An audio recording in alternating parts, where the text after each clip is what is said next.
Good morning, students. Welcome back. This is your business studies classes, and we are doing chapter number 4, that is business services. Okay, and now we have started one of the important business services, that is insurance. So, what is insurance? We had studied in our last chapter. It is an agreement between two parties, one who takes the risk of another, okay, in return of premium, in a simple language. So today we are going to deal with the principles of insurance. Okay, what are the principles of insurance? We are going to see. Okay, first is principle of utmost good faith. Okay, principle of utmost good faith, इसका मतलब ये होता है, ये principal कहता है कि suppose आप अगर इंश्योरेंस कराने जा रहे हो इंश्योरेंस कंपनी के पास, तो आप क्या करो, आप अपनी सारी जो मटेरियल फैक्ट होती है, ठीक है, जितनी भी फैक्ट्स होती हैं उसमें से आप कुछ भी हाइड मत करो, सब कुछ डिस्क्लोज करो आप उनके सामने. ओके, सब कुछ डिस्क्लोज मत करो. All the fact you have to reveal in front of insurance company. Okay, okay, you have to reveal it, and you don't have to hide any of the information related with the insurance. Okay, for example मैं अगर बोल रही हूँ कि suppose कोई इंसान है, एक मिस्टर एक्स है, वो जा रहे हैं अपना इंश्योरेंस कराने के लिए, life insurance. Okay, life insurance LIC कराने के लिए जा रहे हैं, एंड उनको डायबिटीज़ की बीमारी है. सपोज उनको डायबिटीज़ की बीमारी है, तो उनको क्या करना है, अपनी सारी जितनी भी मेडिकल हिस्ट्री है या फिर जो भी उनको प्रॉब्लम है, वो सारा मेडिकल हिस्ट्री उनको प्रेजेंट करना चाहिए, उनको डिस्क्लोज करना चाहिए. अगर वो नहीं करते हैं तो क्या हो जाएगा, अगर बाद में सपोज वो 1 साल के बाद उनका डेथ हो जाता है, and due two diabetes he died. Okay, उनके डायबिटीज़ की वजह से डेथ हो जाता है, तो इंश्योरेंस कंपनी क्या बोलेगी, कंपनसेशन देने से इनकार कर देगी. वो क्या कहेगी, आपने मेरे से ये फैक्ट छुपाया कि आपको डायबिटीज़ है, क्योंकि डायबिटीज़ आपको इंश्योरेंस कंपनी का इंश्योरेंस लेने से पहले से थी डायबिटीज़. ओके, और आपने ये फैक्ट छुपाया. ओके, तो क्या हो जाता है, इसके कारण आपको जो failure to make or disclosure of this fact, he doesn't disclose the fact, and because of this वो जो एग्रीमेंट है वो बोल सकते हो वॉइडेबल नहीं है. वॉइडेबल मतलब वो जो इंश्योरेंस कंपनी होती है वो इंश्योरेंस को कैंसिल कर सकती है. On what ground, on principle of utmost good faith. Okay, वो बोल सकती है कि हमारा तो ये प्रिंसिपल है अटमोस्ट गुड फेथ. ठीक है, इसका मतलब ये होता है कि आपको सारे डिस्क्लोज करना पड़ता है, सारे फैक्ट्स जो भी हैं. ठीक है, बट आपने नहीं किया तो वो लोग क्या करेगी, दे विल रिफ्यूज टू पे कंपनसेशन. वो लोग कंपनसेशन पे करना से मना कर देगी, और ये सारे डिस्क्लोज नहीं होगा तो क्या हो जाएगा, ये जो वहाँ पे जो इंश्योरेंस लिया था आपने, वो वहाँ पे अनवर्डेबल हो जाएगा. उसको आप लीगली भी कहीं पे भी जा करके इन्फोर्स नहीं करा सकते हो. तो this is all about principle of utmost good faith. Second is principle of insurable interest. ठीक है, क्या है प्रिंसिपल ऑफ इंश्योरेबल इंटरेस्ट? तो ये प्रिंसिपल क्या कहती है, मैं आपको एक एग्जाम्पल के थ्रू समझाती हूँ. ठीक है, मान लो कोई मिस्टर मोहन है. ठीक है, मिस्टर मोहन है, वो चाहे तो अपनी वाइफ का इंश्योरेंस ले सकते हैं, या फिर अपने बच्चे का इंश्योरेंस ले सकते हैं, अपने माता पिता का इंश्योरेंस भी ले सकते हैं. बट क्या मिस्टर मोहन रोड में किसी भी चलते हुए इंसान या फिर कोई भी स्ट्रेंजर का इंश्योरेंस ले सकते हैं? कभी आपने सुना है किसी को भी किसी स्ट्रेंजर का या किसी अननोन पर्सन का इंश्योरेंस लेते हुए? नो. ठीक है, कोई भी इंसान किसी स्ट्रेंजर का या फिर किसी अननोन पर्सन का इंश्योरेंस नहीं ले सकता है. क्यों नहीं ले सकता है भाई? इसलिए नहीं ले सकता है क्योंकि वो जो पर्सन है उस पर आपका कोई इंटरेस्ट नहीं है. क्या कोई स्ट्रेंजर मर जाता है, कोई अननोन पर्सन मर जाता है, तो आपको कोई फर्क पड़ेगा? नहीं, आपको कोई फर्क नहीं पड़ेगा.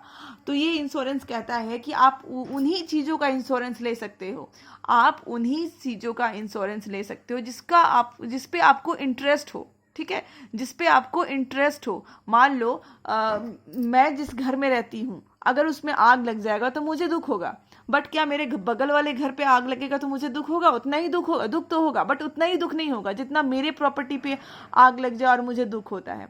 तो मैं अपनी प्रॉपर्टी का फायर इंश्योरेंस ले सकती हूँ, बट मैं दूसरे की प्रॉपर्टी का फायर इंश्योरेंस नहीं ले सकती हूँ। ओके, क्यों नहीं ले सकती हूँ? क्योंकि ये जो दूसरा का प्रॉपर्टी है वो तो मैं चाहूँ तो उसको जाकर के खुद से आग लगा दूँ कि मुझे इंश्योरेंस का पैसा लेना है, ठीक है। बट जो हमारा प्रॉपर्टी है उसको मैंने इंश्योरेंस ले रखा है, बट मैं उसको आग लगाने की कोशिश कभी नहीं करूँगी, बल्कि उसको मैं बचाने की कोशिश करूँगी। तो ये प्रिंसिपल कहता है, प्रिंसिपल ऑफ इंश्योरेबल इंटरेस्ट कहता है कि आपको वैसे ही चीज़ों का इंश्योरेंस कराना मतलब कराना चाहिए या फिर कराना इंश्योरेंस करेगी जिसमें आपका इंटरेस्ट हो। ओके, जिसमें आपका इंटरेस्ट हो, ठीक है। तो सबसे पहले according to this principle the insured must have an insurable interest in the subject matter of insurance policy. उनका जो सब्जेक्ट मैटर जिसकी भी आप इंश्योरेंस करा रहे हो उसमें आपका इंटरेस्ट होना जरूरी है। अगर आप उसमें इंटरेस्ट आपका नहीं है, इसका मतलब आप कुछ गैम्बलिंग है या फिर कुछ फ्रॉडलेंट एक्टिविटी है, इसके लिए आप इंश्योरेंस कराना चाहते हैं एंड लॉ इसकी परमिशन नहीं देती है। Okay okay, then third principle is principle of indemnity. Okay, principle of indemnity बोलती है कि आप अगर कोई प्रिंसिपल लेते हैं, according to this principle insurance is not a contract of making profit. ये प्रिंसिपल कहती है कि इंश्योरेंस का मतलब ये नहीं है कि आप अपने प्रॉफिट कमाओ, ठीक है। इंश्योरेंस का मतलब होता है कि आपको कंपनसेशन मिले और आप जो लॉस सफ़र कर रहे हो, फिनेंशियल पोजीशन जो आपकी ख़राब हुई या फिर आपने लॉस जो सफ़र किया है, तो आप जो वहीं पे जहाँ पर जितना आपने लॉस सफ़र किया है या फिर आपने जितना खोया है, आपको उतना का कुछ कंपनसेशन मिले, सिंपल वर्ड्स में। तो मैं आपको एग्जांपल देती हूँ। सपोज मिस्टर राम थे एक, ठीक है, उन्होंने 2 लाख रुपए का इंश्योरेंस कराया था अपनी फैक्ट्री का अगेंस्ट फायर। ओके, मतलब अगर उसकी फैक्ट्री में आग लग जाती है तो उन्होंने क्या करा था, 2 लाख रुपया का इंश्योरेंस कराया था कि मेरी फैक्ट्री में आग लग जाती है तो मुझे 2 लाख रुपया का नुकसान हो सकता है, और मैंने 2 लाख रुपया का इंश्योरेंस करा लिया। और अगर आग लग गई, एक दिन आग लग गई, ओके, आग लगी, बट मिस्टर शर्मा ने क्या किया, सिर्फ इतना नुकसान हुआ कि उसको कैलकुलेट करने के बाद 1 लाख आया, ठीक है। मिस्टर राम की फैक्ट्री में आग लग गई और आग लगने के बाद पता चला कि सिर्फ 1 लाख का नुकसान हुआ है। तो क्या इंश्योरेंस कंपनी क्या करेगी, 2 लाख का नुकसान देगी? नहीं, मिस्टर जो इंश्योरेंस कंपनी है वो सिर्फ 1 लाख रुपए देगी, क्योंकि नुकसान 1 लाख रुपए का हुआ है। भले ही मिस्टर राम ने 2 लाख रुपए का इंश्योरेंस लिया हुआ है, ओके, बट लगी कितनी आग, आग से नुकसान कितनी हुई है, 1 लाख की नुकसान हुई है, ठीक है। तो मिस्टर शर्मा क्या करेंगे कि 1 लाख रुपया का उनको पैसा वापस मिलेगा, ठीक है। क्यों ऐसा होगा? क्योंकि हमारा जो प्रिंसिपल है इंश्योरेंस का, प्रिंसिपल ऑफ इंडेमनिटी, ये कहती है कि प्रिंसिपल इंश्योरेंस कंपनी जो है वो प्रॉफिट कमाने का जरिया नहीं है, वो बस आपका कंपनसेशन, जो आपको लॉस हुआ है, जो आप सफ़र किए हैं, उसका बस एक कंपनसेशन आपको मिलेगा।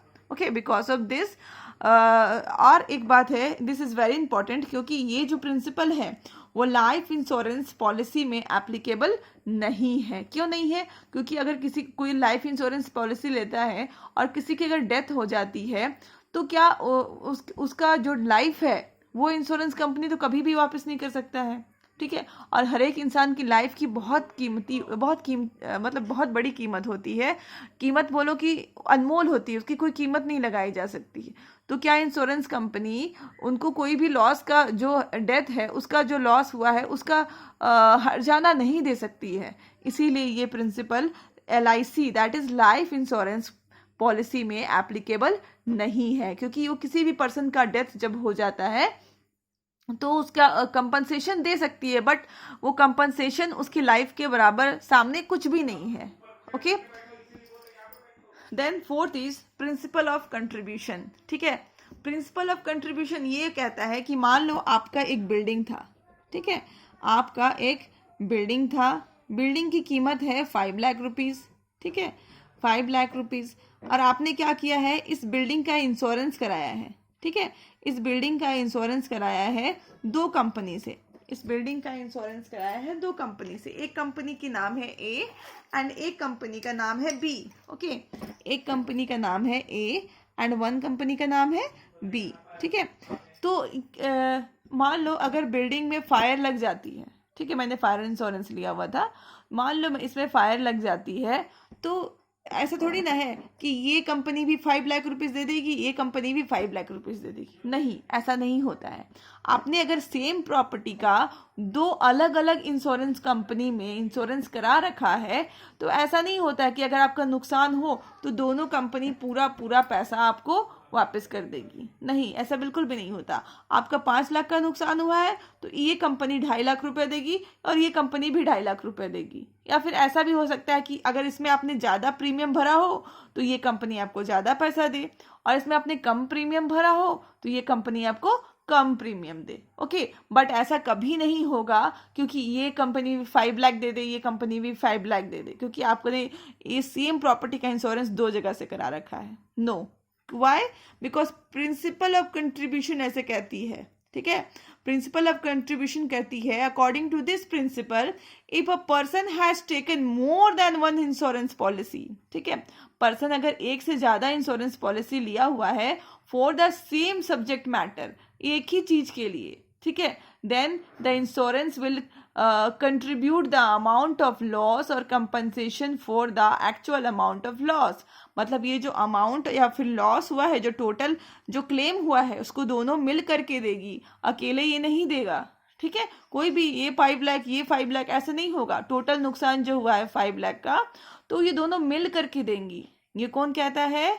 ये कहता है प्रिंसिपल ऑफ कंट्रीब्यूशन। ठीक है, और इसमें 3 प्रिंसिपल रह गए हैं जो हम लोग क्या करेंगे नेक्स्ट क्लास में देखेंगे। Till then keep learning, stay safe and thank you.